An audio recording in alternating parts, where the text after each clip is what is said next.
আজকে একটা ষড়যন্ত্র চলছে, একটা চক্রান্ত চলছে যে দেশে আবার একটা অস্থিরতা সৃষ্টি করবার, দেশে একটা ষড়যন্ত্র তৈরি করবার, যেন বাংলাদেশে গণতন্ত্রের ট্রানজিশন সঠিক মতো না হয়। কিন্তু আমরা এটা বিশ্বাস করি যে বাংলাদেশ জাতীয়তাবাদী দল, যুব দল, ছাত্র দল যতদিন তারা টিকে থাকবে ততদিন এই দেশে এই গণতন্ত্রকে ধ্বংস করবার কোনো শক্তি কখনো জয়ী হতে পারবে না। যে আমরা লড়াই করেছি, আমরা রক্ত দিয়েছি, আমাদের নেতা, আমাদের প্রতিষ্ঠাতা শহীদ প্রেসিডেন্ট জিয়াউর রহমান এই দেশের স্বাধীনতা ঘোষণা করে আমাদেরকে একটা নতুন দেশ, ভূখণ্ড দিয়েছিলেন। আমাদেরকে 1975 সালের পরে তিনি সংস্কার করেছিলেন রাজনৈতিক কাঠামোর, একদলীয় শাসন ব্যবস্থা থেকে বহুদলীয় গণতন্ত্রে নিয়ে এসেছিলেন। এই শহীদ প্রেসিডেন্ট জিয়াউর রহমানই আমাদেরকে মুক্ত বাজার অর্থনীতির দিকে নিয়ে গিয়েছিলেন, সংবাদপত্রের স্বাধীনতা দিয়েছিলেন।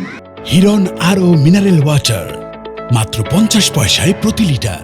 দেশনেত্রী বেগম খালেদা জিয়া তিনি প্রেসিডেন্সিয়াল ফর্ম অফ গভর্নমেন্ট থেকে প্রাইম মিনিস্টার ফর্ম অফ গভর্নমেন্টে নিয়ে এসেছিলেন এবং অর্থনীতিতে নতুন প্রাণ সঞ্চার করেছিলেন। তখন বাংলাদেশকে বলা হয়েছিল ইমার্জিং টাইগার। আমরা আজকে আবার এই দেশনেত্রী বেগম খালেদা জিয়ার নেতৃত্বেই সেদিন পার্লামেন্টে তত্ত্বাবধায়ক সরকারি বিধান সেদিন সন্নিবেশিত করা হয়েছিল।